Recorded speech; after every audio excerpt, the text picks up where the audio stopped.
funded by the Broadcasting Authority of Ireland with the television licence fee.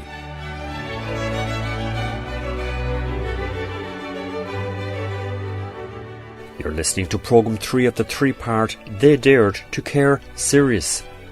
Over the years, many Irish missionary women have done Trojan work in various faraway lands. This is a few of their stories. We got involved in the medical field, education, social, making homes for refugees, whatever the need of a time or of a country was. Oh, we had education, we had social service, we had different things going. I was originally in education work in a training college, training teachers. Social outreach with young people.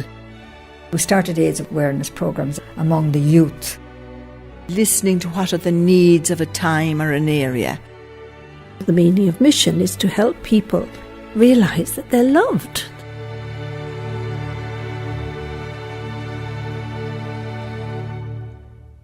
In the year 1959, Sister Rosalind Brown of the Holy Rosary Missionary Sisters arrived into the Kenyan capital of Nairobi and then travelled to her first mission where she began work as a nurse.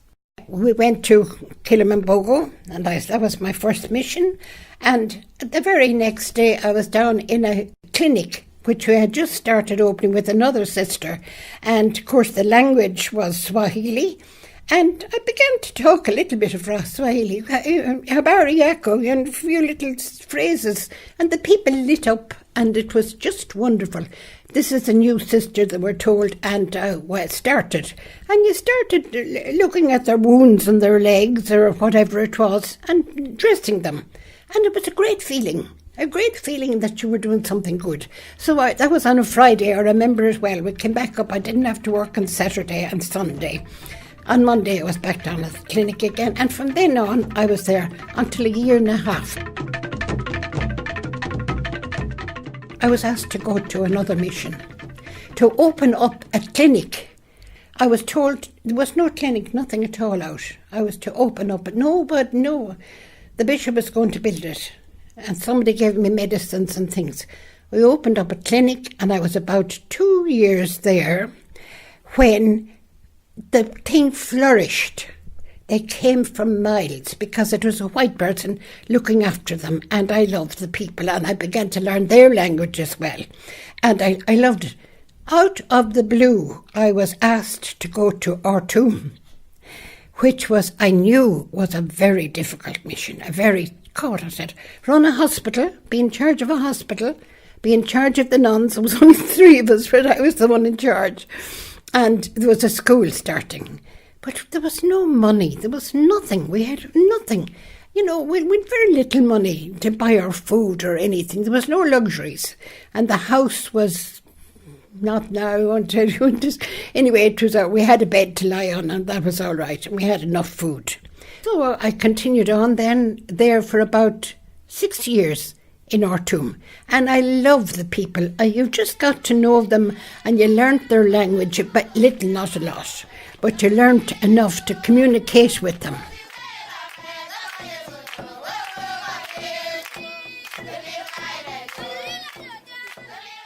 And the people that Rosalind Brown is referring to are the Pokot people of Khartoum, situated about 300 miles north of the Kenyan capital, Nairobi. Now, much of Rosalind's work in Khartoum involved nursing children. Here's one story that she had to divulge. The mother brought this child in, and the baby was dying. And of course we gave plenty of medicine and brought it to and cared for it and everything. And the child revived and was able to go home with the mother. The mother thought it was a miracle, but she didn't know what a miracle in our sense of the word is. But the fact that her child was cured was the most wonderful thing that could happen to that woman. I mean, like any mother, his child is cured. But that was an everyday. We would be doing that every day. Curing babies coming in with vomiting and diarrhoea and terrible sicknesses that you couldn't cure at home. They would die if they were at home. So they really thought we were God Almighty, but we weren't, of course. It was just, but if you show the love and you show the concern, and they trust you, they know that we must be people of God. They know it. They know that. You wouldn't do it otherwise. You wouldn't, And I think you've hit the nail on the head. Yeah. Trust. It's all about trust and human relations and getting on with people. Would I be right? Getting on with them is very important. Getting on and being one of them. Not even, you don't want to domineer them. You want to be one of them. And you want to get on with them and gain their confidence so that they will trust us to cure their child. And the important thing, we want to cure the children and help them in their way of life to care. Of course, they love their children. There's no doubt about who doesn't love children, that's what I think. And they, as I say, they trusted us to do it.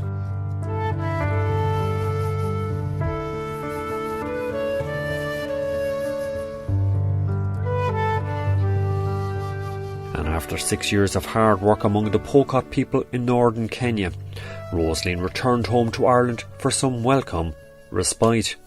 I came home then, and I had a break then after that, came home to Ireland. And what used to happen when we came home, we were given a longer break because we were worn out. We didn't know it ourselves. We were going from morning until night, and you didn't realise how tired you were and how worn out. 24/7. Fairly worn out, but we never thought of such a thing as 24/7. There was no such thing. You did it. If you were called to the hospital, you did it. Didn't matter, didn't it? You did everything. You ran the house. You did everything. So I came home after 6 years of that, and I was kept at home for about another 6 months. Not really having a holiday, but doing small jobs and that to get your strength back again. And then I was assigned to Zambia, and I loved Zambia. I'll tell the reason I liked Zambia is it had just got independence, and the whole medical setup, medicine was free, and we were paid a small salary. And we could treat everybody with the best you could do. You didn't have to think how much this is going to cost, if he gets this drip, if he gets that drip. It was just marvellous. And we had a general training school and a midwifery training school. So that was a very nice mission for me. And it wasn't hard because it was what you wanted to do. It was mostly nursing all the time. Mostly. We might have had a weekend off once a month or something. But that was all right. It was a very nice mission.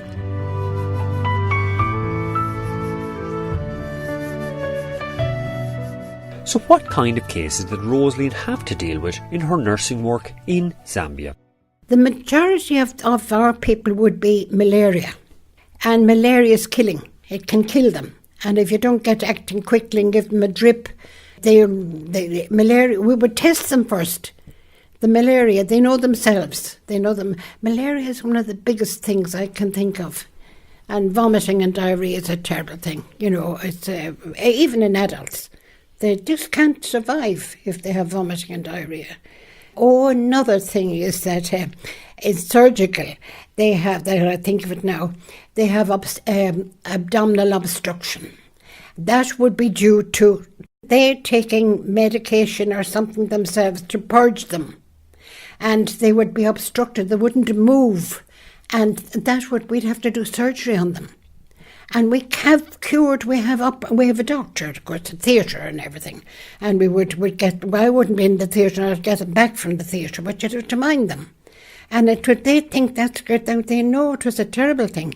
An abdominal obstruction, it would be just shocking. But that did occur, that occurred quite a bit. Because they purged themselves or they took wrong medicine and that. To try and cure whatever, but it wasn't going to work. It was the wrong, and they would whatever. come to hospital with that complaint, and then they had to, you see, and we'd know straight away if they were obstructed. We'd know, get them to the theatre as quick as possible, and we could do that, It was good. Of course, you'd have things like, very bad wounds, and if they hurt themselves, and very bad wounds, dressings. You'd have a lot of dressings to do.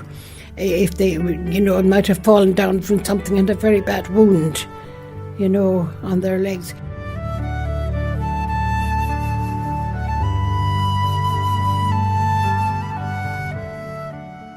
Much of Rosalind Brown's work in Zambia was maternity-based, in particular delivering babies. I remember delivering a baby that they couldn't deliver outside, and it was a difficult birth. And it came out then when I had the baby out and everything was fine. And I came out to the granny and those outside. Well, they lifted me high in this. They took the baby from me. I wasn't as fat as I am now, but they lifted me high that the baby was born all right. They couldn't do it. They were outside. I mean, they had home and they brought it in and we delivered the baby. And there was great joy. There was great joy. There's always great joy in midwifery because the baby's born, unless a baby dies or something. And mothers are always, and the outside, the people and grannies are outside, and everyone is outside. Everybody comes with them, and they're delighted. They're delighted, And they lifted me high. I remember that was a great joy, all right, because that wouldn't happen anywhere, that you were the one that baby was born. So you'd be happy yourself too that the baby was born all right.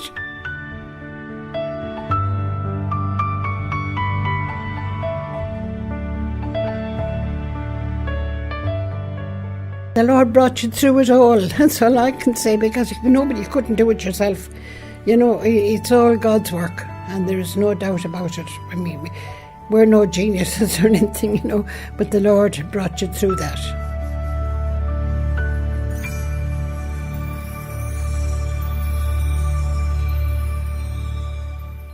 And staying for the moment with the continent of Africa, in 1954, Sister Elizabeth Murphy of the Franciscan Missionary Sisters for Africa left Ireland to go work in education in Uganda. The first school, a small little primary school, was in Igange in Busoga in Uganda.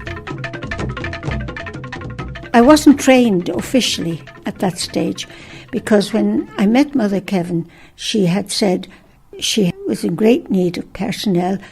I was supposed to be going for study, but she said, hold on, and if you come out for just a couple of years, then we come back and we'll get trained. And by the way, the Mother Kevin who Elizabeth just mentioned was one of the leaders of the Franciscan Missionary Sisters for Africa in the 1950s. Back to Elizabeth. I was in different schools, and by this time I had learnt a lot. We used to have the system that our sisters who were qualified those of us who were not qualified were brought together into Namagunga, and they would give us crash courses on how to teach this, that and the other. So we had that kind of background. What were you actually teaching, Sister? I mean, what was it, primary school or what? Primary school, but I would be safe teaching English and arithmetic, as they would call it, or mathematics. And I had a choir. I come from a very musical background, and I played the piano, but not that there were any pianos around, but I had that musical background. So I had a choir going and I had a little band. They used to parade whenever you had the Commonwealth Days and things down in the town. They would parade up and down, and they had their drums and they didn't have flutes, but they had recorders. So, yeah, it was a great experience. And then I came home to train, and I did up to my B.Ed. And what year would that have been? In late 60s. Another thing, when we went out first, we went out for 10 years. Yeah. And my mother happened to die in between. But I was away up in Luwala, which is up in the north of Uganda, the furthest mission, couldn't have been further away. And she was dead and buried before I got the telegram. So that was a big problem. I was very upset about that, yeah. But anyway, I trained and then I went back and I continued to head schools. I was in another school, Soroti, and then Luwala, all up in the north. And we closed we didn't close our places. When we felt they were ready, we handed over to our African sisters. This would be the Little Sisters of St. Francis. If we were leaving, if we felt we were leaving the area, our Little Sisters of St. Francis would take over. And as I said before, we moved on. And after an assortment of assignments in Uganda, Ireland and the United States, Elizabeth Murphy eventually returned to Africa to work in Zimbabwe. Now it's worth noting that in December 1979, the Zimbabwean War of Liberation ended, with the triumph of black majority rule over Ian Smith's white-only apartheid regime. It was a great period to be there because you had this whole area. It was in the air, reconciliation and reconstruction, because a lot of the missions had been destroyed, a lot of schools had been, hospitals had been destroyed.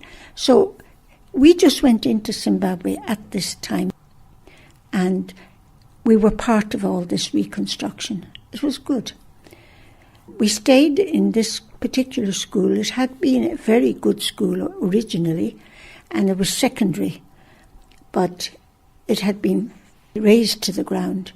So as classrooms went up, we moved up. We went for Form 1, and then it moved into Form 2, and the building went on while we were still teaching. And the funniest part, well, not really funny, but you had these big guys and women. They were young people who had been in the war, and they were determined to be educated.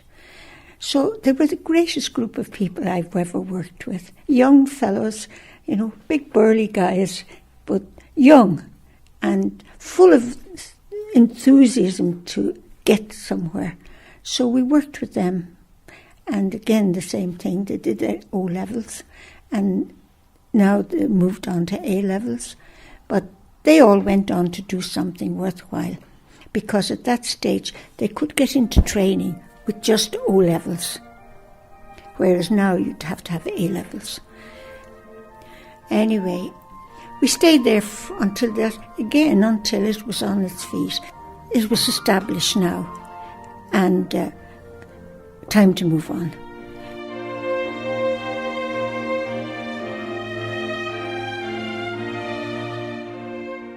And a short while after this, Sister Elizabeth Murphy took up a teaching post in another school in Zimbabwe from the years 1988 to 1993. Now, following this, she went to work in South Africa. I was appointed to South Africa, to a place called Appel, a little village about 20 kilometres from Petersburg. And what I went there for, I was asked to do a literacy course, set up a literacy centre. We had the place in the mission, a room where we could take the women, because this is what we were asked for, to help the women. Most of these women were totally illiterate. They had great problems. They had very little privacy with regard to their own correspondence, or if money came to them from their husbands who were working in the mines, everything had to be done by somebody else. They couldn't do things for themselves. And sometimes they used to have to pay what they call bakshishi, meaning a little bribe, a bit of money. So they were very keen on learning how to read and write for various reasons.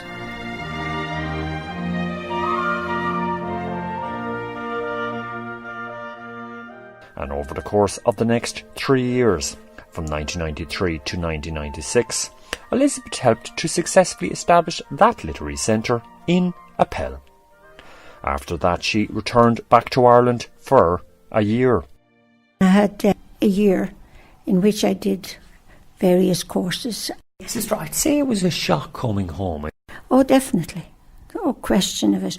But, you know, it was great to see the people doing so well. I'm so happy to see that.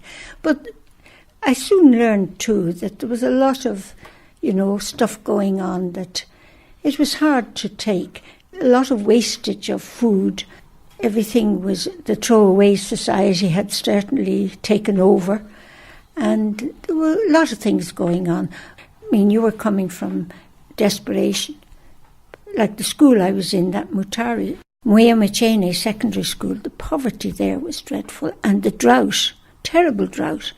There was one occasion when they were really hungry, starving. And we got, one of the international organisations gave us bags of what they call maheo. I don't know if you've heard of maheo. It's a kind of a porridge. You steep it the night before, and the next morning you stir it up, and it's very, very nutritious. And this is what the children were living on. Some would walk miles to school on an empty stomach. Boys and girls were all, it was all co-education, and they'd come to school hungry. And sometimes you'd call one, would you go and ever call so-and-so for me? Can I go and get my hay first? That was the situation, they were so desperate.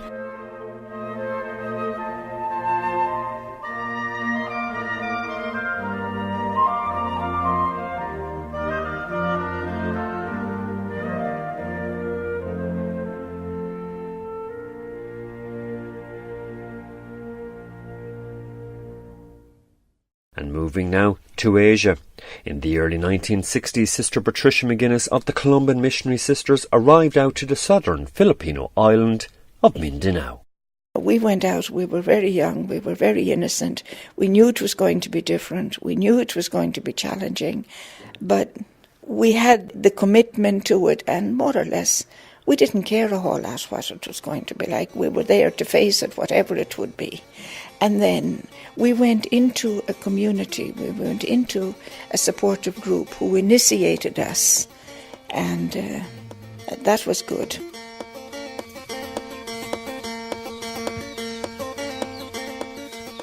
So what kind of work did Patricia McGuinness undertake in her new home of Mindanao?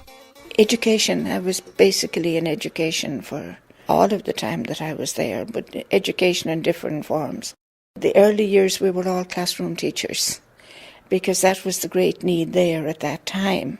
After a couple of years I moved into administration because the mission there at that time was establishing schools. It was a time in the mission where there was great enthusiasm for mission. The Columban priests were there building churches, building schools, building everything, and the sisters were in a central place, and we had a big school and a teacher training college, and we had some of the schools in the outlying parishes.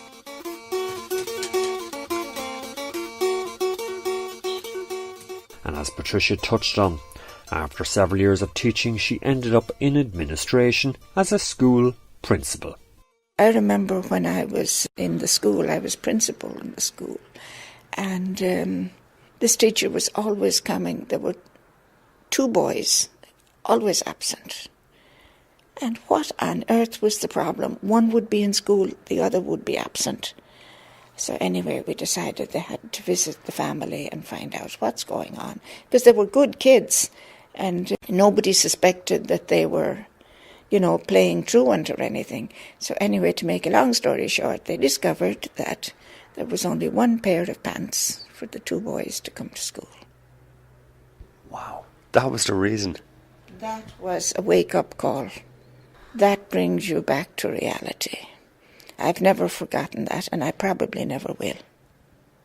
How was the situation rectified eventually? Well, I gave the money to the teacher in charge to discreetly go and help the mother to get a 2nd pair of pants so the kids could come to school. Were there many cases of this during your career now in the educational world? Well, I suppose that was exceptional, but there would always be cases like a child didn't come to school because they didn't have the uniform or what. But, after a couple of years you get wise and you try to make sure at the beginning of the year that kids aren't out of school because they can't afford the slippers or the blouse or the skirt or the pants or the notebook or whatever. Anything to get the kid to school was the teacher's ambition.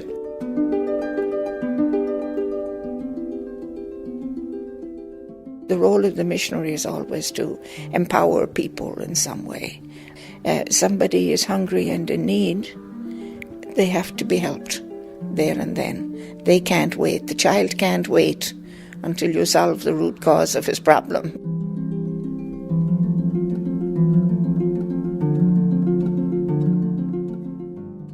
There was one woman She came to our house to ask for help. She wanted to work in our house, and we had no work for her. But we decided that the best help we could give her would be to help her to send her children to school. She had 3 or 4 or 5 very small children. They all seemed to be more or less the same age. I mean, you don't ask too many questions, but they seem to have different fathers.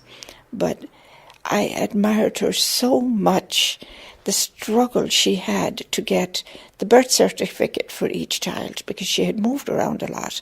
Every child seemed to have, or at least for 5 children, they were probably born in 3 different places.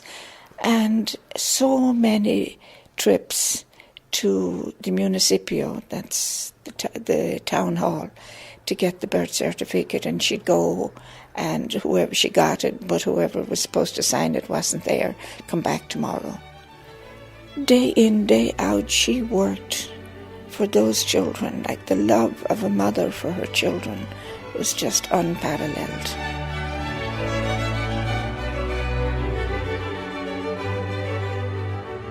And after several years working in education in the Philippines, in true missionary fashion, Sister Patricia McGuinness delegated her responsibilities to others there and eventually retired back to Ireland.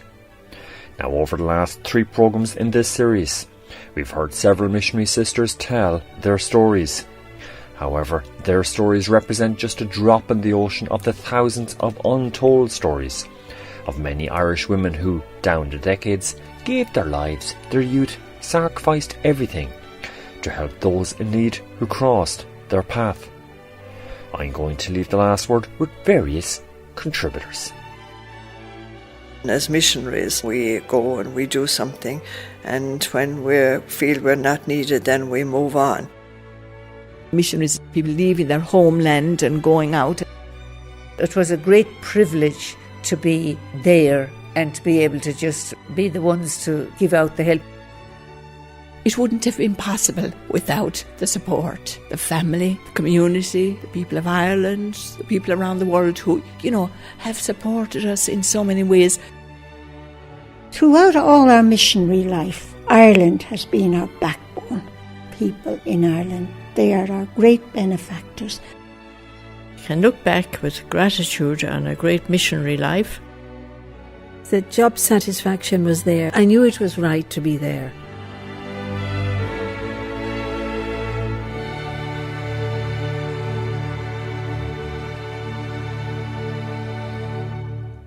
Funded by the Broadcasting Authority of Ireland with the television licence fee.